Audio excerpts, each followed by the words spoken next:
I'm Trina Wilcox, and this is the Writer's Room for Run Radio, and we welcome back Amity Farr. Hello, Hello, Trina. how are you? I'm doing well. Thank you for having me today. Of course, many of you know Amity Farr from Simple Fly Life, always a wealth of knowledge. And today you're in the Writer's Room because you're going to talk a little bit about your fourth book that you've written. It's Simple Fly Life, the manual. You've even got an excerpt. And so just tell me a little bit about your process, and especially when it comes to your fourth book. Sometimes you can get burnt out and just exhausted, or did you come into this fresh and ready to go? All right. So books 1 through 3 were written in about a year and a half, and I would attribute that to like verbal vomit. It was just getting the words out on paper and getting my ideas down, and really just more cathartic for me to express myself and get what was going on in my head and the changes in my heart down on paper.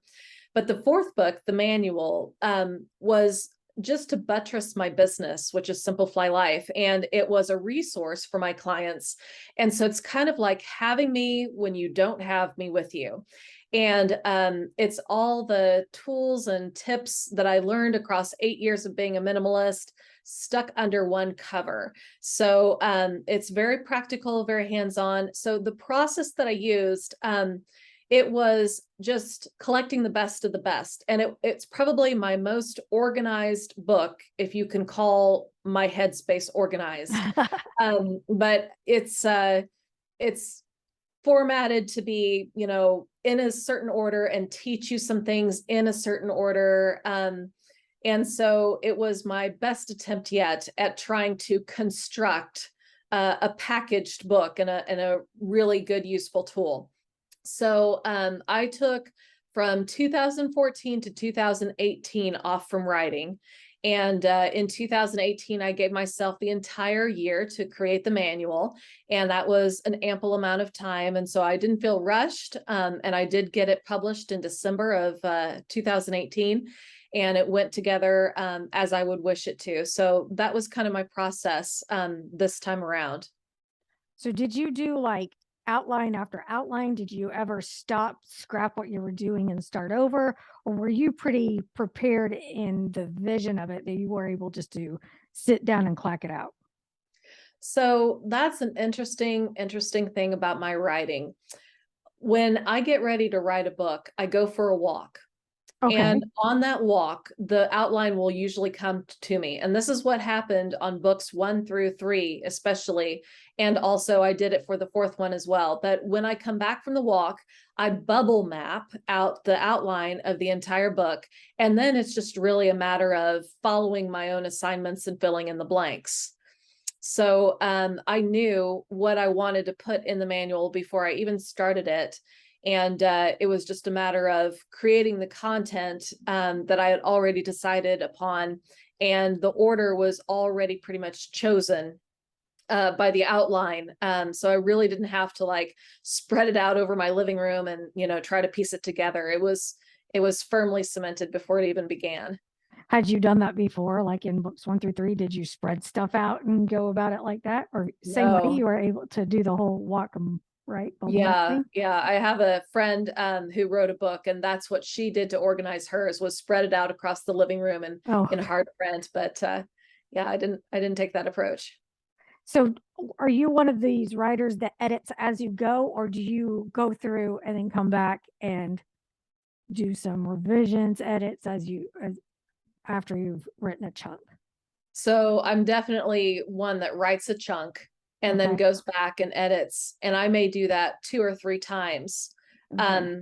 But I don't let it rest long. Like as soon as I've written the section, then I go back and start looking at it again for flaws and improvements. And so I don't write the entire draft and then go and revise.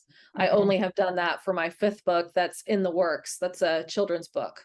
So So I've read several times that you really should not edit when you're just trying to get stuff out just to go. But I find that sometimes hard to do because I will get hung up on, wait, what, am I using the right word here, or the tensing? You're supposed to just kind of blah and then come back. And so that's been something that's kind of been a hurdle for me. What kind of challenges have you had in your own personal writing like that? Let's see.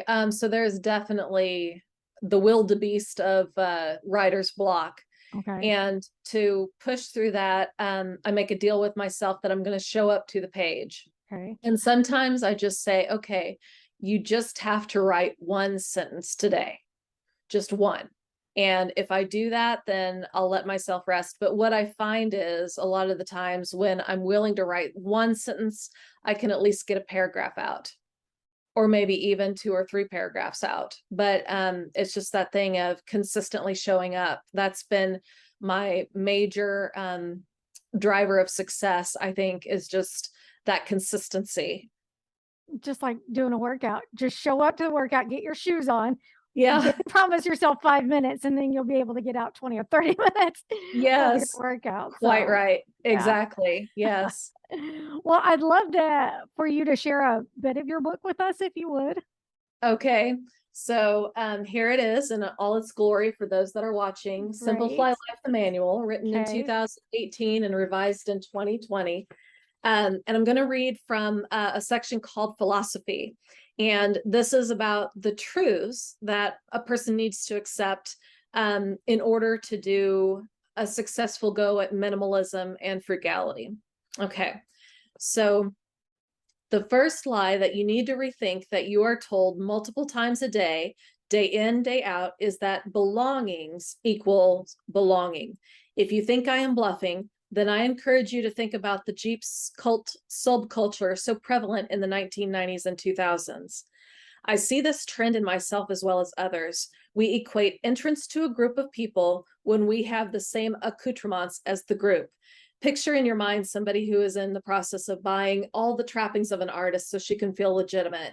She has paints that she has not touched and is gathering a collection of things that are pricey and may or may not be used, especially over a long period of time. Even yours truly falls for the trap. When I was writing books before, I had a 24-inch iMac for composing. Oh, how much more minimal I would be with a laptop, I moaned. And as soon as I was debt-free, the iMac got downsized for a MacBook Air. Do I get more accolades with the laptop? No, but I do get more eye strain with the small screen. So true. And there is a fine line. We've talked about this before in our business, is to make sure that you do have the stuff that you need to produce what you need to produce, but not going overboard and getting all the bells and whistles that you don't need and won't use. Right. Yeah. You know, it's like it's a difference. There's a major difference, but it's also a fine line difference in things like this. And when you are doing something, if it's internally coming out, then your surroundings will start matching your internal drive. But what I'm talking about here, and the lie that needs to be debunked or turned away from, is when the external is telling you, okay, if you get this shirt, if you get this kind of makeup, then you will be this kind of person. And so, you know, we are very much a culture where our identity is coming to us from our things instead of our identity defining what our things will be.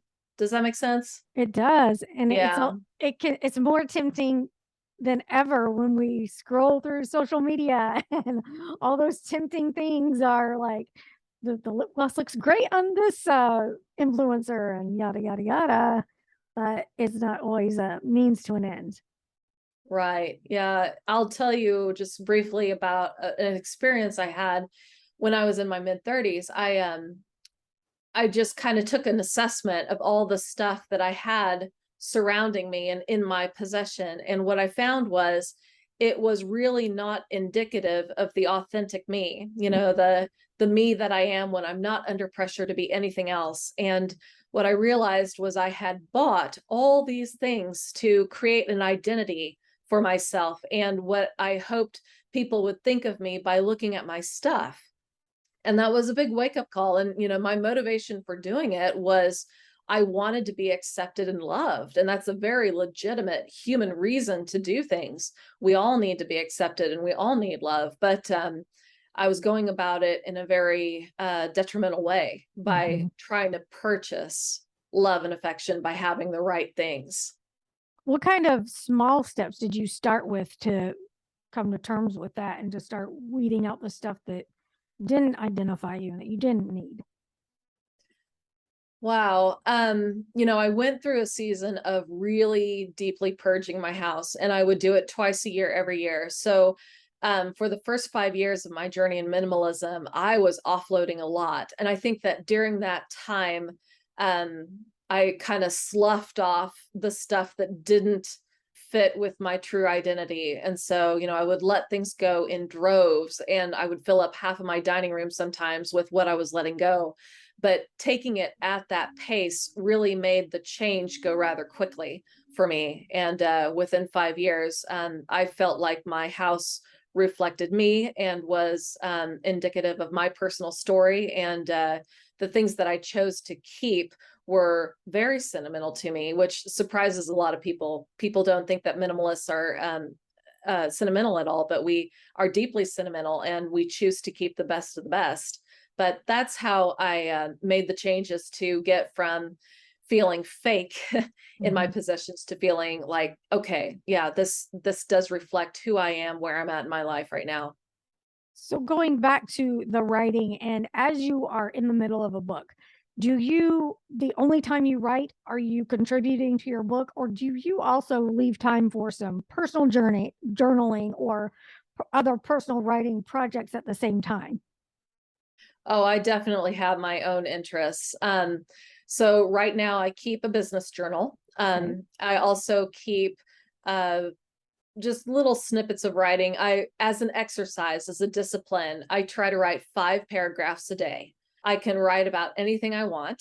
And, but I want to write 5 paragraphs. And sometimes I just have one sentence in a paragraph, but I show up to the page. And through the years of personal journaling, which I started in 1999 and didn't stop until 2020, I just learned that being a good writer really comes from the daily practice of writing. You cannot get good at your craft unless you are doing your craft.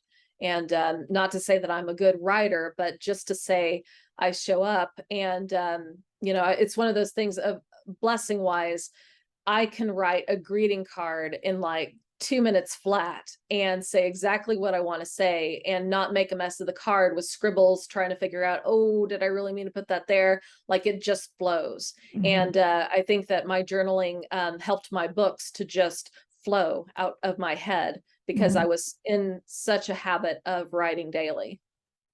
Do you always use a keyboard or do you use pen and paper? Both. Both? Yeah. Both. These days, I do the 5 paragraphs on a keyboard. I do the business journal on a keyboard. I do my personal journal and record keeping on paper with pen and paper. Because that there is something really therapeutic, at least for me, for using pen, pencil, and old-fashioned paper once in a while. Mm-hmm. True. Yeah. So when it comes to the daunting task of actually publishing it, did you how did you decide what you were gonna do? Did you just know that you were going to independently publish, or did you have a wrestle with wanting to go with a traditional route, or did it even a topic for you? So when I was first publishing books 1 through 3, I knew at that time that I did not have the patience to deal with the traditional publishing route. So I decided to self-publish using Amazon and KDP. And I don't regret that decision at all.